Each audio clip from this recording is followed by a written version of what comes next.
Hi student, आपका हार्दिक स्वागत है आपके अपने YouTube channel WiFi maths by Dharmveer sir पर। जैसा कि आपको पता है कि लास्ट वीडियो के अंदर हमने एक्सरसाइज 7.7 को कंप्लीट कर लिया था और आज हम शुरू करने जा रहे हैं एक्सरसाइज 7.8। अगर आपने इससे पहले की वीडियो नहीं देखी है तो उसका लिंक आपको नीचे डिस्क्रिप्शन में गिवन मिलेगा, आप जाकर के देख सकते हैं। ठीक है, तो अगर आपने एक्सरसाइज 7.7 पढ़ी है, आपने पिछली वीडियो देखी है, तो इस एक्सरसाइज में आपको कुछ ज्यादा नया सीखने को नहीं मिलेगा। मतलब सेम वही क्वेश्चन होंगे, फर्क सिर्फ क्या होगा, वहां पर हमें y और x के इक्वल लेट करके गिवन था और यहाँ पर हमें लेट करना पड़ेगा। तो देखिए आज का हमारा टॉपिक क्या है, derivative of a function with respect to another function. मतलब आपको एक फंक्शन का डेरिवेटिव करना है दूसरे फंक्शन के ही रेस्पेक्ट में। इससे पहले हम कर रहे थे डेरिवेटिव एक वेरिएबल के रेस्पेक्ट में, जैसे x के रेस्पेक्ट में, y के रेस्पेक्ट में, t के रेस्पेक्ट में किया, थीटा के रेस्पेक्ट में किया। ठीक है ना, वो क्वेश्चन पे डिपेंड करता था।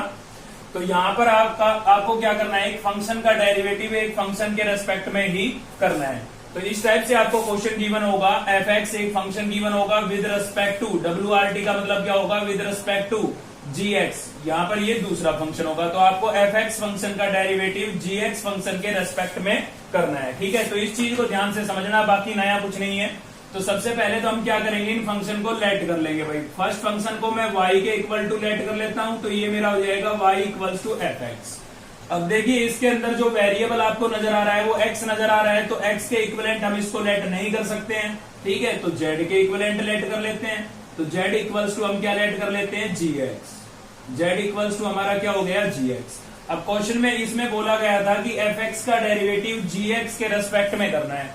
अब f(x) आपका क्या बन गया है, y। ठीक है, f(x) को हमने y लेट कर लिया और gx को हमने क्या लेट कर लिया है, z। तो हमें f(x) का डेरिवेटिव gx के रेस्पेक्ट में करना था, यानी कि मैं ये कह सकता हूं कि y का डेरिवेटिव मुझे z के रेस्पेक्ट में करना है। भाई f(x) जो है वो y के इक्विवेलेंट है, gx z के इक्विवेलेंट है, तो f(x) का डेरिवेटिव gx के रेस्पेक्ट में करना था, मतलब y का डेरिवेटिव मुझे z के रेस्पेक्ट में करना होगा। तो मुझे क्या निकालना है, dy अपॉन में dz निकालना है। क्लियर है, y का derivative with respect to z। अब निकालेंगे कैसे, क्योंकि यहाँ पर तो y आपका डिपेंडेंट वेरिएबल है और किस पे डिपेंड कर रहा है, x पर। तो यहां से हम x के रेस्पेक्ट में जब इसका डेरिवेटिव करेंगे तो हमें मिलेगा dy अपॉन में dx। क्लियर है, और यहां से इसका जब हम x के रेस्पेक्ट में डेरिवेटिव करेंगे तो हमें मिलेगा dz अपॉन में dx। यानी कि dy अपॉन में dz निकालने के लिए आपको dy अपॉन में dx को dz अपॉन dx से क्या करना पड़ेगा, डिवाइड। यानी कि सेम क्वेश्चन आपके एक्सरसाइज 7.7 के ही हैं।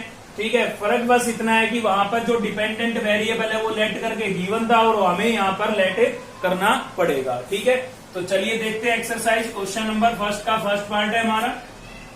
हमें क्या करना है भाई, हमें यहाँ पर गिवन है x² with respect to x³।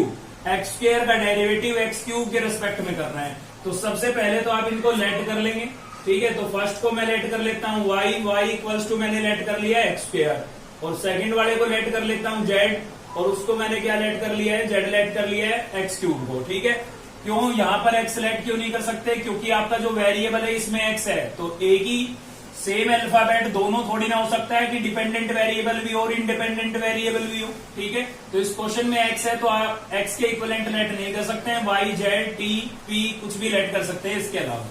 तो हमें करना था x² का डेरिवेटिव x³ के रेस्पेक्ट में, यानी कि y का डेरिवेटिव हमें z के रेस्पेक्ट में करना है। तो देखिए सभी पहले तो इनका x के रेस्पेक्ट में करेंगे, सेम पिछली एक्सरसाइज के क्वेश्चनों की तरह, differentiation with respect to x।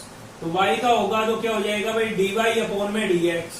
Clear है, y का किया हमने क्या हो गया, dy अपॉन में dx। x² का करेंगे क्या होगा, 2x होगा। x raise to power n का रिजल्ट लगाया हमने। ठीक है ना, 7 एक्सरसाइज पढ़ चुके हो आप, इतना तो आ गया होगा कि x² का डेरिवेटिव 2x कैसे हुआ, 2 पावर आगे आएगी, पावर में से 1 माइनस करेंगे 1 बचेगा। ठीक है, अभी हम करेंगे z का, तो z का करेंगे तो क्या हो जाएगा, dz अपॉन में dx।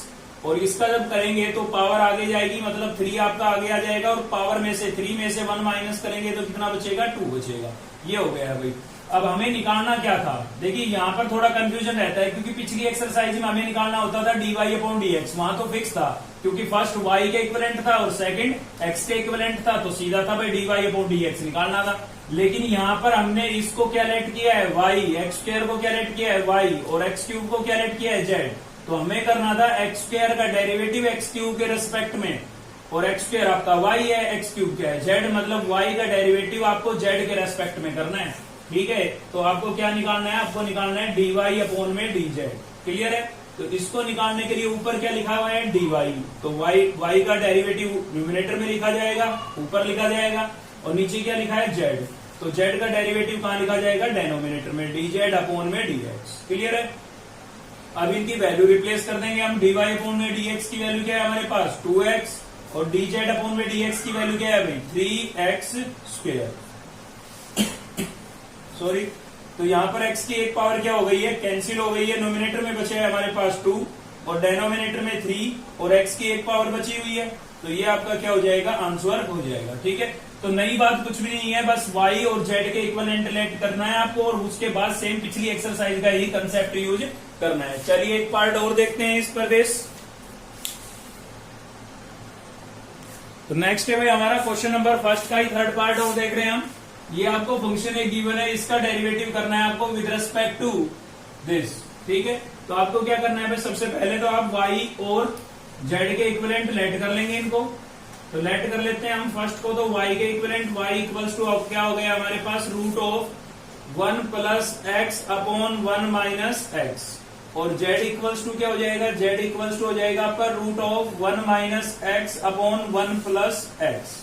ठीक है, तो पहले तो हम करेंगे इसका derivative with respect to x, differentiation with respect to x, किसका y का क्या हो जाएगा dy अपॉन में dx, y का derivative with respect to x करेंगे तो क्या होगा dy अपॉन में dx। यहाँ पर देखिए पहले होगा रूट का, तो रूट का मैंने आपको सीधा याद करा रखा है कि 1/2 लिखें आप, और रूट की टर्म को एच डीज लिख दें। ठीक है, तो यहाँ पर हमने इसको एच डीज लिख दिया है 1 plus x upon 1 minus x को, तो ये तो किसका हुआ है रूट का हुआ है।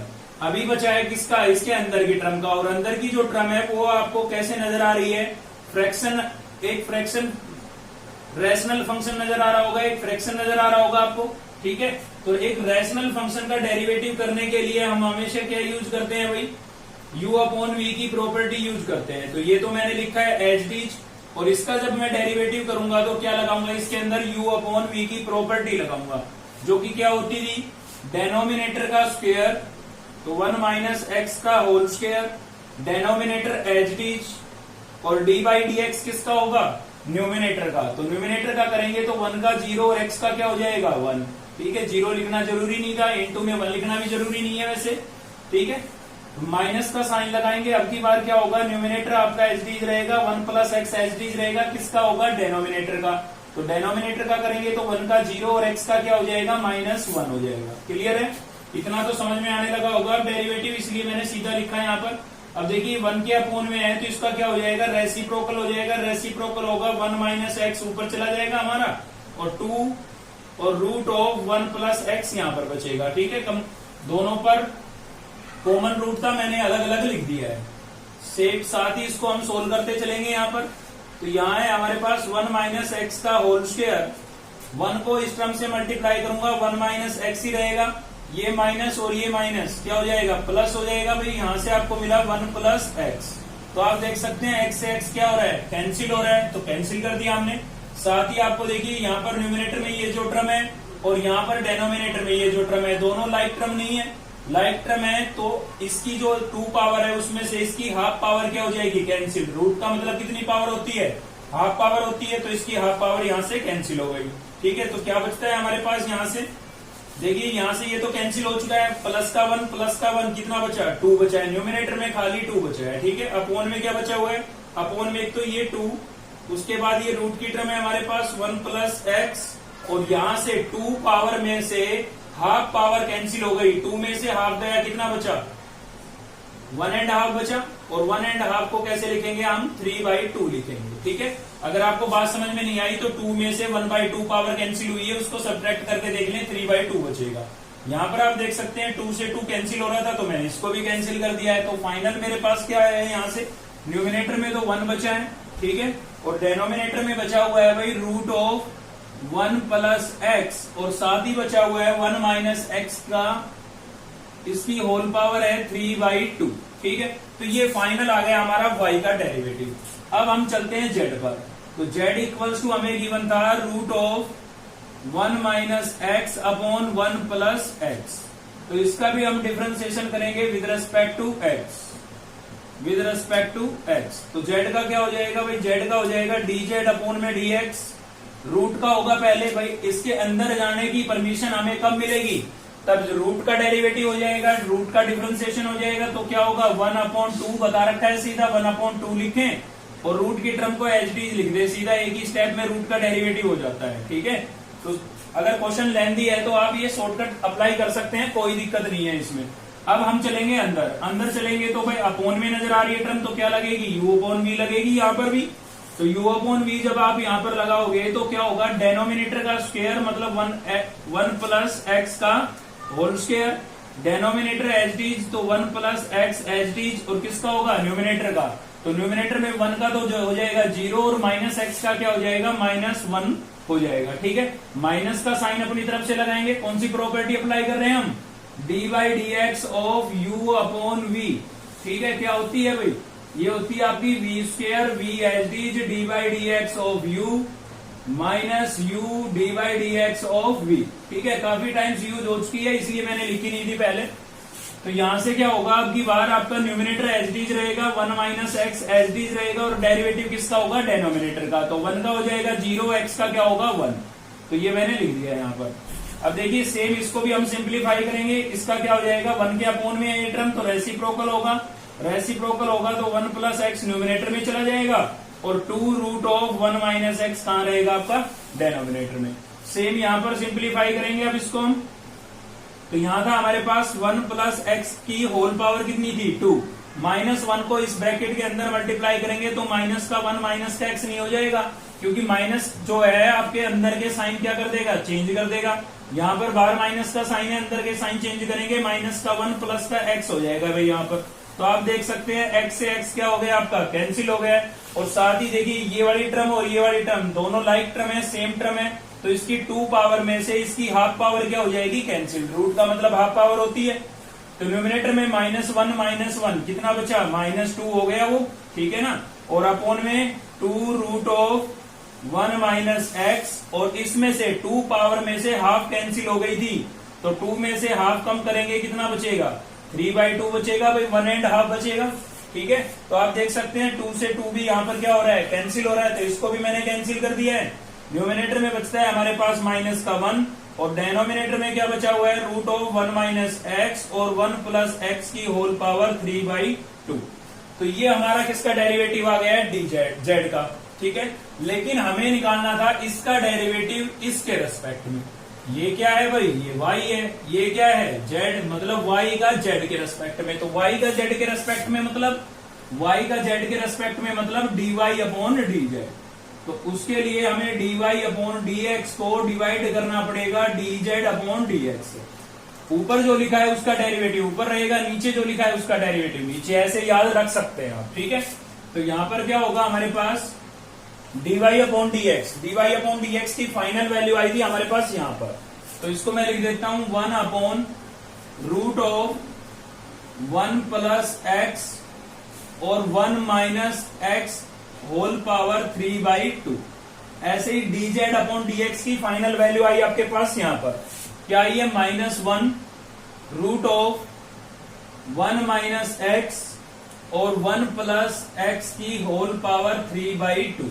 ठीक है, तो आप देख सकते हैं 1 के अपोन में ये टर्म है, इसके अपोन में ये है, इसके अपोन में ये है, तो क्या होगा, नीचे वाली टर्म का रेसिप्रोकल होगा, मतलब नीचे वाली टर्म क्या हो जाएगी, पलट जाएगी।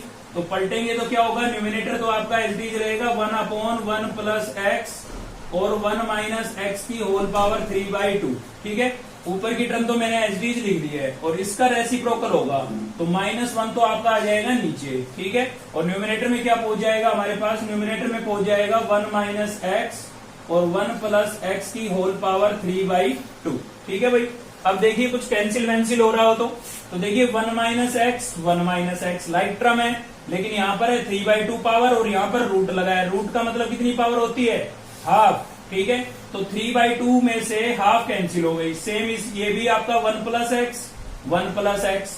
ठीक है, लाइक टर्म है, यहाँ पर हाफ पावर है, यहाँ पर कितनी है 3/2। तो 3/2 का मतलब था 1.5। ठीक है, 3/2 का मतलब क्या था, 1.5। उसमें से हाफ हो गई कैंसिल, तो कितनी बची 1। तो यहाँ पर इसकी पावर बची है 1। 1 लिखनी कोई जरूरी नहीं होती, किसी टर्म की होल पावर 1 लिखना कोई कंपलसरी है, कोई जरूरी नहीं है, ठीक है, तो मैंने नहीं लिखा है। ऐसे ही यहाँ पर भी ये 3/2 का मतलब 1.5 था, हाफ इसके साथ कैंसिल हो गई थी, 1 बची, 1 लिखना कोई जरूरी नहीं है, तो 1 माइनस एक्स बचा, और साथ ही ये माइनस का साइन लिखना जरूरी है, ठीक है ना, तो ये माइनस लिख दिया है मैंने। तो ये आपका क्या हो जाएगा, आंसर हो जाएगा। इसको मैं थोड़ा ऐसे लिख देता हूँ, 1 plus x upon 1 minus x, common bracket लगा दिए दोनों की, ठीक है, और ये क्या होगा आपका फाइनल आंसर होगा। तो ये हमने सीखा है फंक्शन का derivative with respect to function. तो आप एक फंक्शन को y और दूसरे को z लेट कर सकते हैं, ठीक है। चलिए बढ़ते हैं आगे, देखते हैं नेक्स्ट क्वेश्चन। तो वह नेक्स्ट है हमारा क्वेश्चन नंबर 2 का सेकंड पार्ट देखने जा रहे हैं हम, ठीक है। तो इसमें भी आपको सेम वही करना है, स्टेप क्लियर रखो बस, बाकी कुछ नहीं है। तो फर्स्ट फंक्शन को हम y के इक्वल लेट कर लेंगे, y इक्वल्स टू हो गया हमारे पास tan स्क्वायर x, ठीक है, और सेकंड को z के इक्वल लेट कर लेते हैं, तो z इक्वल्स टू हो गया हमारे पास सीकेंड स्क्वायर x स्क्वायर। चलिए करते हैं डेरिवेटिव, यानी कि differentiation with respect to x। तो y का करेंगे, क्या हो जाएगा, dy अपॉन में dx। यहां पर पहले किसका होगा, पावर का। तो पावर का जब आप करोगे, तो जब भी पावर का डेरिवेटिव करना होता है ना, हमेशा ये फॉर्मूला लगता है dy dx of x raise to power n, n into x raise to power n minus 1, ठीक है। डिफरेंशिएशन का पहला ही फॉर्मूला है भाई, और फॉर्मूला पर वीडियो है जिसका लिंक आपको नीचे मिल जाएगा, आप देख सकते हैं, ठीक है। तो y का क्या हो गया, dy अपॉन में dx। पावर का करेंगे तो आपने देखा यहाँ पर n पावर थी, आगे चली गई, पावर में से 1 माइनस हो गया, तो यही चीज आपको इसमें अप्लाई करनी है।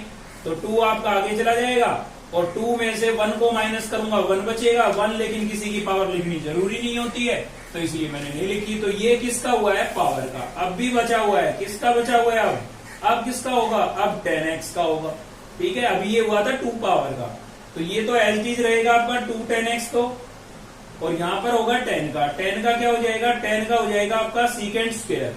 बचा अब भी है किसका, एंगल का, ठीक है, लेकिन x का x के रेस्पेक्ट में 1 होता है, तो लिखना जरूरी नहीं है। अब चलते हैं हम z पर। तो z इक्वल्स टू हमारे पास है सीकेंड स्क्वायर x स्क्वायर, ठीक है। तो यहाँ पर भी पहले किसका होगा, ट्रिग्नोमेट्रिक फंक्शन की पावर का। तो z का तो करेंगे, क्या हो जाएगा, dz अपॉन में dx। ट्रिग्नोमेट्रिक फंक्शन यानी कि सीकेंड की पावर 2 का होगा, कैसे होगा, इस फॉर्मूले से। पावर का सभी का है, इसी फॉर्मूले से होता है। तो 2 आपका आगे चला जाएगा, और 2 में से 1 माइनस करूंगा, 1 बचेगा, लेकिन 1 पावर लिखना जरूरी नहीं है, ठीक है। किसका किया है, सीकेंड की पावर 2 है इसका। एक्स स्क्वायर आपका एच डीज है, एंगल एच डीज रहता है, एंगल पर कोई फर्क नहीं पड़ेगा इस चीज का, ठीक है ना। और इनटू में डी बाई डी एक्स अब किसका होना है, अब होना है आपका सीकेंड एक्स स्क्वायर का, ठीक है। ये किसका हुआ है, सीकेंड की पावर का हुआ है, ये कंप्लीट। अभी सीकेंड का अगले स्टेप में, तो यहाँ पर 2 आपका एच डीज रहेगा, सीकेंड एक्स स्क्वायर एच डीज है, ठीक है। यहाँ पर करेंगे हम सीकेंट का। अब सीकेंट का क्या होता है, ये याद होने चाहिए आपको, D by D X of secant x. तो सीकेंट एक्स का जो डेरिवेटिव होता है वो होता है आपका सीकेंट एक्स इंटू 10x, ठीक है। तो ये आप अगर हम यहाँ पर अप्लाई करें, सीकेंट का कर रहे हैं, तो सीकेंट का क्या होगा, secant x square into 10x square. आपने देखा भाई सीकेंट का क्या होता है, सीकेंट इंटू 10, जो एंगल है वो दोनों में क्या लिखा जाएगा, सेम। तो यहाँ पर भी मैंने ये किया, सीकेंट का क्या होगा, सीकेंट इंटू 10, और एंगल क्या था, एक्स स्क्वायर, तो दोनों के साथ मैंने एक्स स्क्वायर लिख दिया, ठीक है। अब भी बचा हुआ है, किसका बचा हुआ है अभी, अब इसके एंगल का बचा हुआ है इसका, ठीक है, एक्स स्क्वायर का। तो इंटू में क्या लिखूंगा, D by D X of x square. किसका अगले स्टेप में करेंगे। तो यहाँ पर आपका जो 2 है वो एच डी है, देखिए सीकेंट सीकेंट दोनों सेम टर्म है, तो 1 पावर इसकी 1 इसकी कितनी हो जाएगी, 2, मतलब मैं इसको लिख सकता हूँ सीकेंट स्क्वायर और एक्स स्क्वायर। फिर मेरे पास बचता है क्या, 10x स्क्वायर, और यहां से x स्क्वायर का करेंगे तो क्या हो जाएगा, 2x हो जाएगा। ये भी कैसे हुआ है, इस फॉर्मूले से, ठीक है।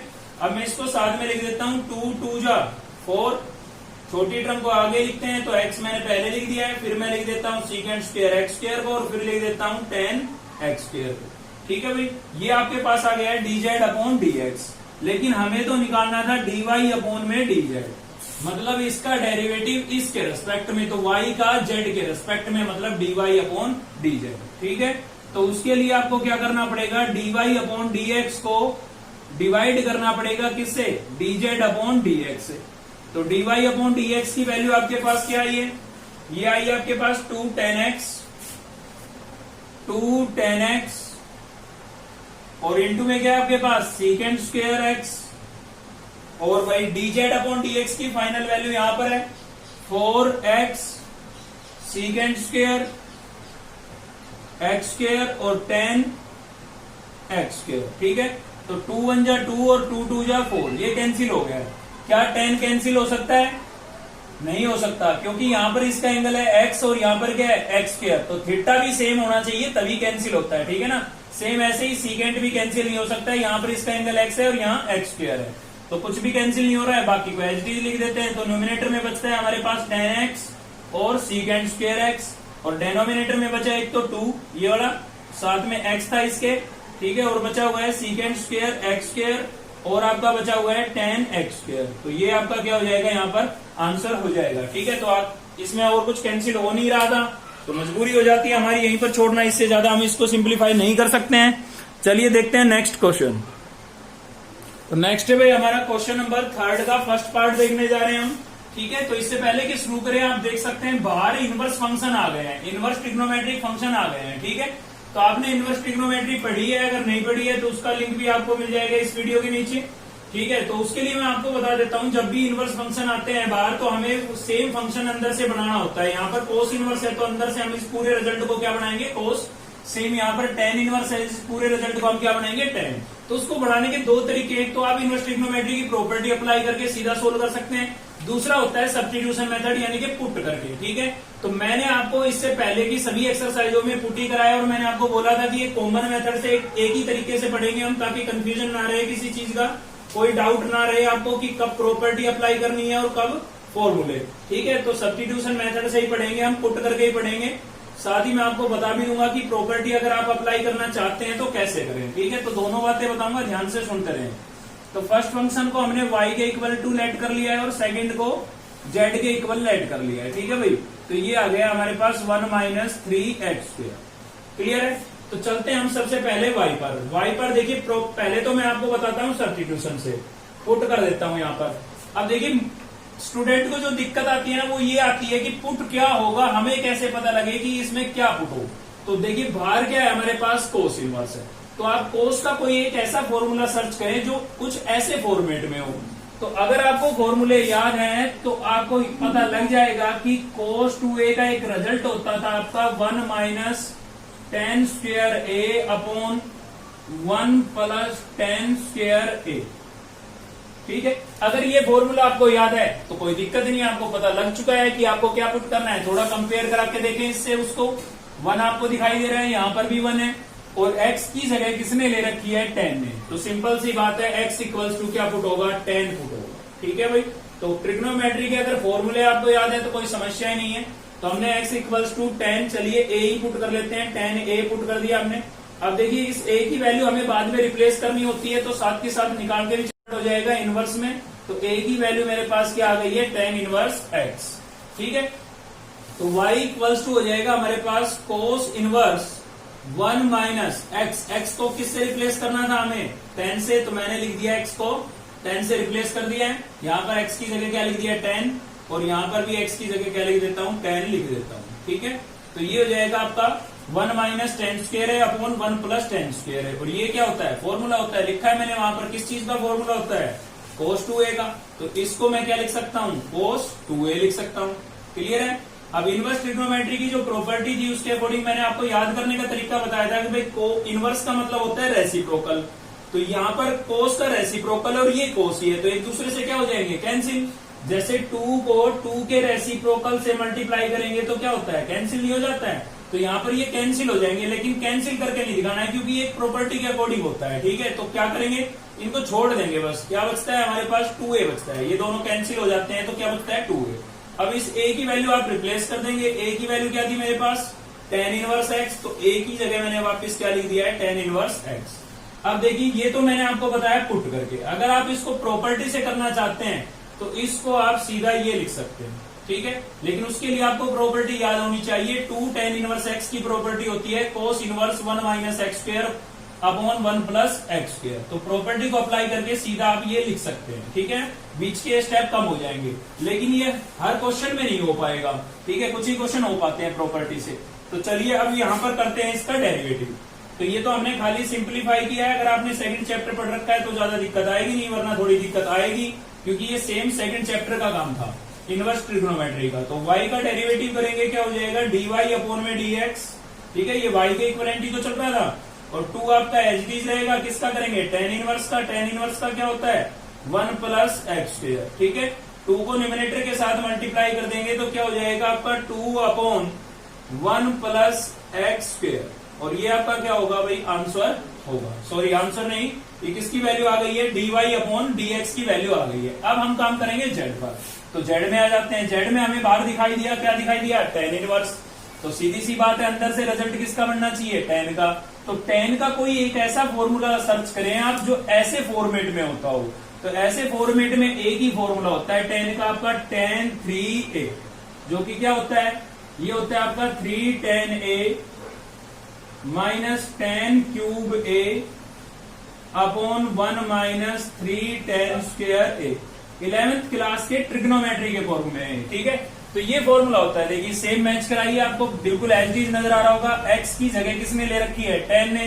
तो क्लियर हो गया। यहाँ पर भी आपको क्या पुट करना पड़ेगा, tan पुट करना पड़ेगा। तो x इक्वल्स टू मैं पुट कर देता हूँ tan थीटा, क्योंकि इसमें मैंने a पुट किया था, तो अब सेम तो करूंगा नहीं, तो इस केस में मैंने थीटा ले लिया इसके साथ। ठीक है, तो एंगल चेंज कर दिया है। यहाँ से थीटा की वैल्यू निकालेंगे, tan को इधर लेके आएंगे वापिस, इनवर्स में चेंज हो जाएगा आपका tan, और इक्वल्स टू क्या बचेगा, थीटा। ठीक है, तो z इक्वल्स टू क्या हो गया भाई, z इक्वल्स टू हो जाता है हमारे पास tan इनवर्स 3x। x की वैल्यू क्या है हमारे पास, tan थीटा। ठीक है, x की वैल्यू क्या है, tan theta minus tan cube theta upon 1 minus 3 tan square theta. तो मैंने x को किससे रिप्लेस कर दिया है, tan थीटा से रिप्लेस कर दिया है। जहां भी मेरे पास x था वहां पर मैंने tan रिप्लेस कर दिया है। ठीक है, तो यहां पर क्या होगा, tan इनवर्स 3, ये पूरा बन गया आपका फॉर्मूला। देखिए सेम ये वाला बन गया ना, एंगल चेंज होने से फॉर्मूले चेंज नहीं होते हैं। ठीक है, तो यहाँ पर a था इसलिए 3a लिखा है, तो इसमें थीटा है तो हम क्या लिख देंगे, tan 3 थीटा लिख देंगे। तो tan से tan इनवर्स कैंसिल, वही रेसिप्रोकल वाली बात यहाँ पर बताई थी मैंने आपको, लेकिन कैंसिल करके नहीं दिखाएंगे। तो क्या बचेगा, 3 थीटा, और थीटा की वैल्यू रिप्लेस करेंगे। थीटा की वैल्यू क्या थी आपके पास, tan इनवर्स x। क्लियर है। अब यहाँ पर भी वही बात बताऊंगा, अगर आप इसको प्रॉपर्टी से करना चाहते हैं तो इसकी जो प्रॉपर्टी होती है ना, वो सीधी ये होती है।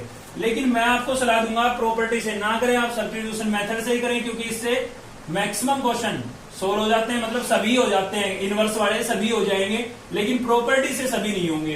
तो फिर आपको डाउट रहेगा कि कब प्रॉपर्टी अप्लाई करनी है और कब पुट करना है। ठीक है, ये 1-2 स्टेप एक्स्ट्रा तो आपको लिखने पड़ेंगे, लेकिन कॉमन मेथड हो जाएगा एक। चलिए आगे बढ़ते हैं। तो z इक्वल्स टू मेरे पास फाइनल ये आया। अब मुझे इसका करना है डेरिवेटिव। z इक्वल्स टू मेरे पास क्या आ गया था, 3 tan inverse x। 3 tan inverse x। ठीक है, z इक्वल्स टू, अब मैं इसका डेरिवेटिव करूंगा तो क्या होगा मेरे पास, differentiation with respect to x। तो z का क्या हो जाएगा भाई, dz अपॉन में dx। 3 आपका कांस्टेंट एज इट इज रहेगा, tan इनवर्स का करेंगे तो 1 अपॉन 1 प्लस एक्स स्क्वायर हो जाएगा। ठीक है, tan इनवर्स का डेरिवेटिव होता है ये, फॉर्मूले याद होने चाहिए आपको। 3 को न्यूमरेटर के साथ मल्टीप्लाई करेंगे, 3 अपॉन में क्या होगा, 1 प्लस एक्स स्क्वायर। तो ये आपके पास आ गई है, ये आ गई थी यहाँ पर dy अपॉन dx की वैल्यू, और यहाँ पर आ गई है dz अपॉन dx की वैल्यू। आपको निकालना था dy अपॉन में dz, उसके लिए हमें क्या करना पड़ेगा, dy अपॉन dx को डिवाइड करना पड़ेगा किससे, dz अपॉन dx से। ठीक है भाई, तो dy अपॉन dx की वैल्यू आपके पास क्या आएगी, 2 अपॉन 1 प्लस एक्स स्क्वायर। तो मैं लिख देता हूं यहाँ पर 2 अपॉन 1 प्लस एक्स स्क्वायर। ठीक है, और dz अपॉन dx की वैल्यू क्या आई, 3 अपॉन 1 प्लस एक्स स्क्वायर। भाई अपॉन में दिख रही है आपको टर्म, ये इसका रेसिप्रोकल होगा, तब ये दोनों टर्म क्या है, लाइक, तो ये कैंसिल हो जाएगी। मैंने यहीं पर कैंसिल कर दी। न्यूमिनेटर में बचा है 2 और डेनोमिनेटर में क्या बचा है 3, तो जो कि क्या हो जाएगा आपका आंसर हो जाएगा। ठीक है, तो अच्छा क्वेश्चन था, काफी चीजें सीखने को मिली हमें इस क्वेश्चन से। और साथ ही इनवर्स ट्रिग्नोमेट्री अगर आपने नहीं पढ़ी है तो उसका भी कुछ पोर्शन आपको कंसेप्ट क्लियर हुआ होगा इसी में। ठीक है, चलिए देखते हैं एक पार्ट और इस क्वेश्चन नंबर 3 से ही। तो नेक्स्ट भाई हमारा क्वेश्चन नंबर 3 का ही 4th पार्ट देखने जा रहे हैं हम। ठीक है, सेम उसी टाइप का क्वेश्चन जैसा पिछला था हमारा। तो चलिए देख लेते हैं इसको भी। तो सबसे पहले तो आप y के इक्वल लेट कर रहे हैं इसको। यहाँ पर है हमारे पास tan inverse root of 1 minus x square, और अपोन में क्या है x है। ठीक है, तो चलिए सोल्व करते हैं। यहाँ पर है tan इनवर्स। अब देखिए यहाँ पर आपकी इनवर्स ट्रिग्नोमेट्री की प्रॉपर्टियां काम नहीं करेगी, क्योंकि ऐसी कोई प्रॉपर्टी होती ही नहीं है। तो यहाँ पर आपको सब्स्टिट्यूट करना पड़ेगा, ठीक है। इसीलिए मैं आपको बोल रहा था कि कॉमन मेथड रख लें। अब बात ये आती है कि क्या पुट करें हम यहाँ पर, ठीक है। तो क्वेश्चन से ही हम उसका सोल्यूशन निकालेंगे, बस थोड़ा सा ध्यान दें आप। यहाँ पर क्या है tan इनवर्स, अंदर से हमें क्या चाहिए, यहाँ पर अगर tan इनवर्स है तो अंदर से हमें tan ही चाहिए, ठीक है। अंदर से हमें क्या चाहिए, tan। तो आपको पता है जो tan होता है आपका, tan जो होता है वो क्या होता है भाई, tan थीटा क्या होता है, tan थीटा होता है sin theta upon cos theta, ठीक है। बस इसी से हमें मिल गया। नीचे आपको क्या नजर आ रहा है, x, और इसके नीचे क्या नजर आ रहा है, cos। इसका मतलब x को हमें क्या पुट करना पड़ेगा, cos, ठीक है। ऊपर sin खुद पे खुद आ जाएगा, उसकी आपको टेंशन लेने की जरूरत नहीं है। यहाँ पर x दिखा, खाली अकेला x था ना, तो वहां पर अकेला क्या है, cos। तो इसका मतलब x को तुम्हें क्या पुट करना है, cos पुट करना है, ठीक है। तो चलिए कर देते हैं, पुट कर रहे हैं x equals to cos theta. यहाँ पर कोई फॉर्मूला नहीं बन रहा था, ठीक है ना। तो x equals to cos theta हमने पुट कर दिया है। थीटा की वैल्यू यहाँ से निकालेंगे, cos आपका इधर आएगा, किसमें चेंज होगा, इनवर्स में। चलिए पुट करते हैं इसकी वैल्यू। तो y इक्वल्स टू क्या हो जाएगा हमारे पास, tan inverse root 1 minus x को हमें क्या लिखना था, cos, तो cos square theta upon x तो क्या लिखना था, cos थीटा, ठीक है। तो यहां से हो जाता है tan inverse 1 minus cos square, 10th class का फॉर्मूला है। 1 माइनस cos स्क्वायर क्या होता है, sin square. 1 minus cos square, sin square, square से स्क्वायर रूट कैंसिल हो जाएगा, तो क्या बचेगा, sin बचेगा, और डिनोमिनेटर में क्या था, cos। क्लियर है। 1 minus cos square sin square, और स्क्वायर से स्क्वायर रूट कैंसिल, तो sin बचा। sin upon cos, sin upon cos क्या होता है, sin अपॉन cos तो tan होता है, तो क्या हो गया है, tan हो गया है। अब tan से tan इनवर्स कैंसिल हो जाएगा, क्या बचेगा, थीटा। लेकिन कैंसिल नहीं करना है, ये ध्यान रखना, ठीक है। तो y की वैल्यू आपके पास आ गई है थीटा, और थीटा की वैल्यू रिप्लेस कर देते हैं। तो थीटा की वैल्यू क्या थी, cos इनवर्स x। ये हमने पूरा सोल्व कर लिया है। अब आपको बता देता हूँ, ये सारा इनवर्स ट्रिग्नोमेट्री का काम था। डेरिवेटिव तो अब करेंगे हम इसका। तो differentiation with respect to x, y का क्या हो जाएगा भाई, y का हो जाएगा dy अपॉन में dx। cos इनवर्स का क्या होता है, फॉर्मूला है, सीधा याद रखें, -1 upon root of 1 minus x square. cos inverse का क्या होता है, -1 upon root of 1 minus x स्क्वायर। साइन का भी सेम होता है, इसमें आ गया है को, याद करने का तरीका था, को जिसमें आ जाता है उसमें नेगेटिव साइन आ जाता है, ठीक है। तो ये आपके पास आ गई है dy अपॉन dx की वैल्यू। अब हम चलेंगे सेकेंड टर्म को पर, और उसको हमने किसके इक्वल लिख लिया है, z के इक्वल। तो z इक्वल्स टू क्या है मेरे पास, cos inverse 2x root of 1 minus x square, ठीक है। तो चलिए इसमें भी देखते हैं, इसी की हेल्प से हम पता करेंगे कि हमें पुट क्या करना है। बाहर क्या है, cos है, तो अंदर से हमें cos का रिजल्ट चाहिए, लेकिन ऐसा कोई फॉर्मूला होता नहीं है cos यहां से बने, ठीक है। तो इसको अगर आप थोड़ा ध्यान से देखें तो आपको एक फॉर्मूला याद आएगा, sin 2a का था हमारा, sin 2a क्या होता था भाई, 2 sin a cos a। देखिए थोड़ा थोड़ा मैच होता नजर आ रहा है। cos में तो ऐसा कोई नहीं होता है, ठीक है। तो कोई दिक्कत नहीं है, साइन में बना लेते हैं, बाद में देखेंगे इसको भी, ठीक है। तो ये जो दिख रहा है आपको, इससे ही मुझे अंदाजा मिला भाई, 2 दिखा मुझे, और फिर x है, और फिर क्या है, रूट 1 माइनस एक्स स्क्वायर। तो ये चीज तो आपने यहाँ पर भी देखी थी कि रूट 1 माइनस एक्स स्क्वायर था, तो हमने cos पुट किया और क्या बन गया था, साइन। तो इसका मतलब अगर मैं इसको साइन पुट करूंगा ये cos बनेगा, या cos पुट करूंगा तो ये साइन बनेगा, ठीक है ना। तो इस टर्म से ही मैंने अंदाजा लगा लिया कि फॉर्मूला तो यही वाला बनना है, ठीक है। तो उसके लिए आप x को क्या पुट कर देंगे, साइन ए, या फिर cos भी कर सकते हैं। और साथ ही मैंने जब ये चैप्टर आपको शुरू कराया था, तब मैंने आपको बताया था कि 1 माइनस एक्स स्क्वायर कभी भी आए, आप x इक्वल्स टू क्या पुट करेंगे, या तो साइन थीटा पुट करेंगे या cos थीटा पुट करेंगे, ठीक है। तो ऐसे भी समझ सकते हैं कि 1 माइनस एक्स स्क्वायर आया तो साइन या cos में से एक को करेंगे, या फॉर्मूले से कंपेयर कराओगे तो भी वही बात है, ठीक है। तो यहाँ पर मैं पुट कर देता हूँ x इक्वल्स टू, चलिए साइन पुट कर देता हूँ, cos से भी हो जाएगा सोल्व, ठीक है। तो साइन मैंने पुट किया है, तो यहां से मैं थीटा की वैल्यू अगर निकालता हूं तो क्या आएगी मेरे पास, थीटा इक्वल्स टू आ जाएगा मेरे पास साइन इनवर्स x। साइन इधर आया, इनवर्स में चेंज हो गया, ठीक है। तो z इक्वल्स टू क्या होगा भाई, z इक्वल्स टू हो जाएगा cos इनवर्स 2 आपका एच डी है, x को रिप्लेस कर दूंगा किससे, साइन थीटा से, रूट 1 माइनस एक्स को किससे रिप्लेस कर दूंगा, रूट में भी साइन थीटा से, ठीक है। तो आप देख सकते हैं यहाँ पर क्या होगा, cos इनवर्स 2 साइन थीटा, और 1 माइनस साइन स्क्वायर क्या होता है, cos स्क्वायर, स्क्वायर से स्क्वायर रूट कैंसिल हो जाएगा, क्या हो गया, cos थीटा। नजर आया फॉर्मूला, ये वाले फॉर्मेट में लिखा है, ठीक है। क्या है 2 sine theta cos theta, 2 sine A cos A, तो इसको मैं क्या लिख सकता हूँ साइन 2a लिख सकता हूँ। ठीक है, तो ये लिखूंगा तो क्या होगा भाई, यहां से हो जाएगा आपका कोस इनवर्स और साइन 2a नहीं लिखूंगा, क्या लिखूंगा थीटा, क्योंकि क्वेश्चन में हमारे पास एंगल क्या था थीटा था। ठीक है, इसलिए मैंने थीटा लिख दिया। अब समस्या तो आ गई है, क्या समस्या आ गई, बाहर है कोस इनवर्स और अंदर से मिला हमें साइन, तो ये तो कैंसिल नहीं हो सकता, तो क्या करें वीर भाई, तो हमारे पास एक रामबाण है और वो क्या है आपकी क्वाड्रेंट। ठीक है, तो क्वाड्रेंट का यूज करके आप ट्रिग्नोमेट्रिक फंक्शनों को चेंज कर सकते हैं। ठीक है, तो यहां पर मेरे पास कोस है तो मुझे इसको भी क्या बनाना है, कोस बनाना है। ठीक है भाई, आपको याद होगा 11th क्लास में अगर अच्छे से ट्रिग्नोमेट्री पढ़ी थी तो 90 और 270 पर ट्रिग्नोमेट्रिक फंक्शन हमारे क्या होते थे, चेंज होते थे। ठीक है, तो इन दोनों में से आप कोई भी अप्लाई कर लें, तो जब हमें 90 पहले ही मिल रहा है तो हमें 270 तक जाने की आवश्यकता ही नहीं है, हम 90 का यूज करेंगे। ठीक है, तो 90 पर हम इस ट्रिग्नोमेट्रिक फंक्शन को चेंज कर देंगे। तो कैसे चेंज करेंगे भाई, कोस इनवर्स, इसको मैं लिख दूंगा कोस, और 90 को रेडियन में लिखना है, ये ध्यान रखना भाई, रेडियन में 90 को क्या लिखते हैं π/2, बता रखा है आपको। अगर नहीं पता है तो आप कैसे पता करेंगे, 90 को रेडियन में पता करने के लिए π/180 से मल्टीप्लाई कर देंगे। ठीक है, तो 0 से 0 कैंसिल हो जाएगी, 9 1 जा 9, 9 2 जा 18, कितना आया π/2 आया।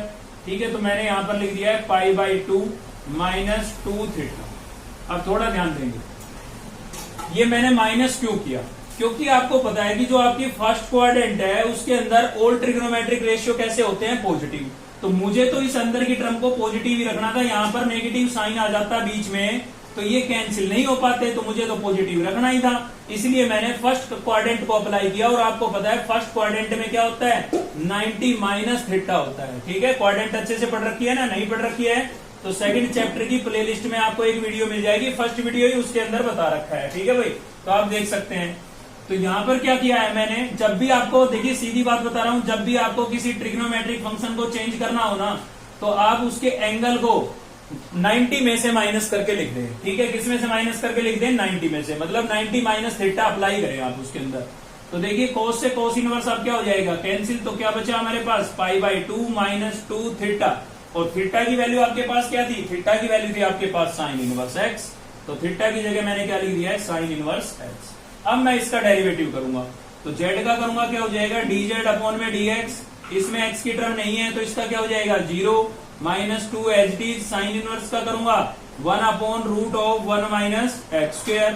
ठीक है, तो -2 को न्यूमिनेटर में मल्टीप्लाई कर देता हूं, -2 अपॉन क्या आ जाएगा, root of 1 minus x square. चलिए, ये आपके पास किसकी वैल्यू आ गई है, dz अपॉन dx की। लेकिन हमें तो निकालना था क्या, हमें निकालना था y का डेरिवेटिव z के रेस्पेक्ट में, मतलब dy अपॉन dz। तो dy अपॉन dz अगर आपको निकालना था तो उसके लिए dy अपॉन dx को, dy अपॉन dx की वैल्यू कहाँ है, ये रही। ठीक है ना, dy अपॉन dx को डिवाइड करना पड़ेगा किससे, dz अपॉन dx से। तो इसको जब आप डिवाइड करेंगे तो क्या आएगा आपके पास, यहां से देखिए इनकी वैल्यू रिप्लेस करता हूं मैं, dy अपॉन dx की वैल्यू रिप्लेस करूंगा, dy अपॉन dx की वैल्यू है मेरे पास -1 upon root of 1 minus x square, और dz अपॉन dx की वैल्यू क्या आई है हमारे पास भाई, -2 upon root of 1 minus x square.